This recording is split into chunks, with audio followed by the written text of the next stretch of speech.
यह कहानी है रामपुर नाम के एक छोटे से शांत गांव की, जहां के लोग अपनी रोजमर्रा की जिंदगी में मस्त थे। गांव के किनारे एक गहरी, शांत और बेहद साफ पानी वाली नदी बहती थी, जिसे सब नीलधारा कहते थे। लेकिन एक भयंकर सूखे के बाद नदी का पानी काफी कम हो गया, और जो सामने आया उसने पूरे गांव के होश उड़ा दिए। रहस्य की शुरुआत एक 12 साल के उत्सुक लड़के विहान से होती है, जो अक्सर नदी के किनारे पत्थरों से खेलता था। एक शाम जब सूरज ढल रहा था, विहान ने देखा कि नदी के बीचों बीच पानी के अंदर कुछ चमक रहा है। पानी इतना साफ था कि गहराई साफ दिख रही थी। भैया, काका, जल्दी आओ, नदी के अंदर तो कोई और ही दुनिया है। विहान चिल्लाते हुए गांव की तरफ भागा। उसकी आंखों में उत्सुकता और आश्चर्य का समावेश था।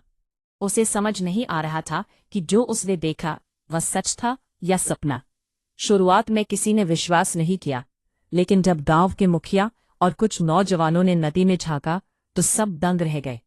पानी के नीचे एक पूरी की पूरी दुनिया उल्टी लटकी हुई थी। वहां पेड़ थे जिनकी जड़ें ऊपर पानी की सतह की तरफ और पत्तियां नीचे की ओर थी।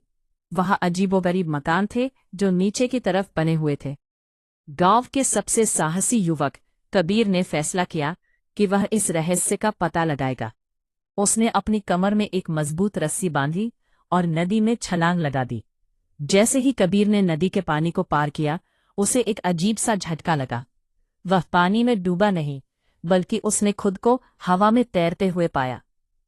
वहां का गुरुत्वाकर्षण बिल्कुल अलग था।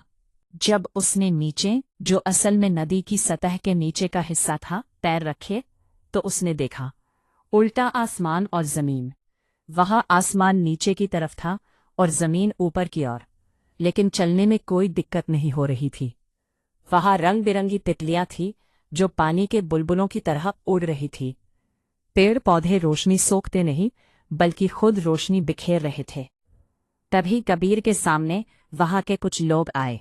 वे इंसानों जैसे ही थे, लेकिन उनकी त्वचा हल्की नीली थी और वे जमीन पर चलने के बजाय हवा में थोड़ा तैरते हुए चल रहे थे। उन्होंने कबीर के दिमाग में सीधे अपनी बात पहुंचाई, टेलीपैथी के जरिए। उन्होंने बताया कि वे अंबरा लोक के निवासी हैं। हजारों साल पहले जब पृथ्वी पर प्रदूषण और लालच बढ़ गया था, तो उनके पूर्वजों ने खुद को इस जादुई नदी के नीचे छुपा लिया था। जल का यह पर्दा दोनों दुनिया को अलग रखने वाली एक जादुई दीवार थी। हमारा अस्तित्व तभी तक सुरक्षित है जब तक तुम्हारी दुनिया के लोग इस नदी को साफ रखेंगे। अगर यह नदी प्रदूषित हुई तो हमारी दुनिया नष्ट हो जाएगी। अंबरा के मुखिया ने चेतावनी दी। कबीर को समझ आ गया कि इस दुनिया को बचाना कितना जरूरी है। उसने उन्हें वादा किया कि रामपुर के लोग हमेशा इस नदी की रक्षा करेंगे।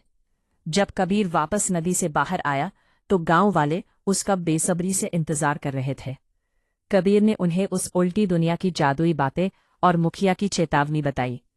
उस दिन के बाद से रामपुर गांव के लोगों के लिए वह नदी सिर्फ पानी का स्रोत नहीं रही, बल्कि एक अनमोल धरोहर बन गई। गांव वालों ने कसम खाई कि वे नदी में कभी कोई गंदगी नहीं बहाएंगे। आज भी जब नदी का पानी बिल्कुल शांत होता है, विहान और गांव के बच्चे किनारे बैठकर नीचे की उस जादुई उल्टी दुनिया के बच्चों को हाथ हिलाकर नमस्ते करते हैं, और नीचे से भी नन्हे नीले हाथ हवा में हिलते हुए दिखाई देते हैं।